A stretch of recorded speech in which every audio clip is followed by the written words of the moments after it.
23 जनवरी 1999। दोस्तों, ये दिन भारत के सबसे डार्क दिन माना जाता है। आज से 25 साल पहले 1999 में ग्राहम स्टेन्स के परिवार को मारकर जला दिया गया था, जिसमें शामिल थे ग्राहम स्टेन्स और उनके दो बेटे फिलिप और टिमोथी, जिन्हें ओडिशा के मनोहरपुर जिले में जिंदा जलाकर मार दिया गया था। ग्राहम स्टेन्स के परिवार ऑस्ट्रेलिया से आए मिशनरीज थे, जो कोर्स से पीड़ित लोगों की सेवकाई करते थे। उन्होंने एक लेप्रोसी हाउस स्टार्ट किया था, मयूरभंज लेप्रोसी हाउस, जिसमें कोर्स से पीड़ित लोगों की सेवा करते थे। दोस्तों, कोर्स से पीड़ित लोगों को देखा होगा, ये बहुत ही खतरनाक बीमारी है और बहुत ही दर्दनाक है, और ये सब परमेश्वर के लोग ही कर सकते हैं। उनके परिवार उन लोगों के बीच में ही रहते थे और लोगों की सेवा करते थे। 1965 से लेकर 1999 तक वो ऐसा करते रहे। ग्राहम स्टेन्स ने ओडिशा में रहते हुए, क्योंकि वो दूसरे लोगों से मिलते थे, इसलिए वो ओडिया लैंग्वेज भी सीख ली और वहाँ के लोकल लोगों के लिए रोजगार के साधन भी जनरेट किए। उनके लेप्रोसी हाउस में बहुत से लोग ठीक हो गए, क्योंकि ऐसा होता था कि किसी के भी परिवार में कोढ़ की बीमारी हो जाता है तो उनके परिवार उन्हें घर से निकाल देते थे, गांव से निकाल दिया जाता था। ग्राहम स्टेन्स के लेप्रोसी हाउस में आ जाते थे और ठीक हो जाते थे, क्योंकि वहाँ ट्रीटमेंट दिया जाता था और बहुत केयर करते थे। इसकी वजह से बहुत से कोढ़ की बीमारी से मुक्त हो जाते थे। 23 जनवरी 1999 ग्राहम स्टेन्स और उनके दो बेटों फिलिप और टिमोथी के साथ एक कैंप में जा रहे थे, और उसी दौरान तकरीबन 50 लोगों की भीड़ हाथ में कुल्हाड़ी लिए और घातक हथियार लिए और ग्राहम स्टेन्स और उनके परिवार पर अटैक किया। जब वे अटैक के कारण बेहोश हो गए तो उन्हें गाड़ी में डाल दिया गया और उस गाड़ी में आग लगा दी गई। ऐसा कहा जाता है ग्राहम स्टेन्स ने बहुत ही गुजारिश की और वो उनके सामने बहुत गिड़गिड़ाए भी, एटलीस्ट उनके दो बच्चों को छोड़ दिया जाए।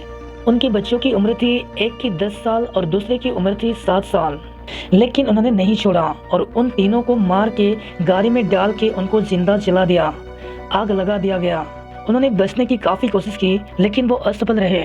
इस पूरी की पूरी घटना के पीछे जो आरोपी पाए गए वो थे हिंदू धार्मिक के संगठन के लोग, बजरंग दल के लोगों पर आरोप था। उन लोगों ने ऐसा सोच के ग्राहम स्टेन्स और उनके परिवार को मारा। ये लोग धर्म परिवर्तन करते हैं, क्रिश्चियनिटी में कन्वर्ट करते हैं। लेकिन ग्राहम स्टेन्स और उनके बेटों की मौत के बाद जब एक इन्वेस्टिगेशन हुई तो इन्वेस्टिगेशन के द्वारा एक रिपोर्ट सबमिट की गई, जिसमें बताया गया था कि ग्राहम स्टेन्स ने कभी किसी का कोई धर्म परिवर्तन नहीं किया, बल्कि लोगों के साथ उनके सारे परिवार एक सेवा भाव के साथ लोगों की सेवा करते थे। उनके मौत के बाद पूरा इंटरनेशनल में हेडलाइन बन गया, जहां पर अमेरिका से ह्यूमन राइट्स की ओर से कार्रवाई हुई। इस पूरी की पूरी घटना के मुख्य आरोपी पाया गया और ग्राहम स्टेन्स की वाइफ से पूछा गया, आप बताइए इन आरोपियों के साथ क्या किया जाए जिन्होंने आपके पति और दो बेटों को जिंदा जला दिया। तो दोस्तों, उनका जवाब था, मेरी परमेश्वर से यही प्रार्थना है कि ये लोग भी परमेश्वर के प्यार और परमेश्वर के दया से बदल जाए। स्टेन्स की वाइफ ने प्रूव कर दिया कि नफरत से बड़ा प्यार है, जो हमें प्रभु यीशु मसीह सिखाए है। ग्राहम स्टेन्स और उनके दो बच्चे के मौत के बाद भी उनकी पत्नी 5 साल ओडिशा में रही और फिर सन 2004 में उनके देश ऑस्ट्रेलिया को चले गए। अगले 5 सालों में उन्होंने ओडिशा में रहकर सेवकाई की और बाकी लोगों को भी प्रभु यीशु के प्रेम के बारे में बताया और लगातार सेवकाई करते रहे। उनके जीवन के द्वारा बहुत से लोग प्रभावित हुए, उनके जीवन के द्वारा प्रभु यीशु को देख पाए। सन 2005 में ग्राहम स्टेन्स की वाइफ को इंडियन गवर्नमेंट के द्वारा उनके भले कामों के लिए पद्मश्री अवार्ड दिया गया था और 2016 में mother Teresa international award for social justice से भी उन्हें सम्मानित किया गया। आज भी ओडिशा में परमेश्वर का कार्य जारी है, आज भी परमेश्वर के कार्य यहाँ बना हुआ है।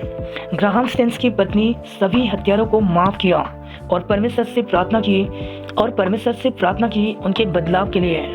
मसीह शहीदों का लहू कलीसियाओं को उगजाने वाला बीज है। ग्राहम स्टेन्स और उनके मौत से प्रभावित होकर बहुत से लोग यीशु मसीह की प्रेम को जाना और बस तब जान पाए कि परमेश्वर सब कुछ माफ करने वाला परमेश्वर है। सच्चे परमेश्वर के लोग ही इसे माफ कर सकते हैं। तो दोस्तों, इस सच्ची घटना से आपको क्या सीखने को मिला?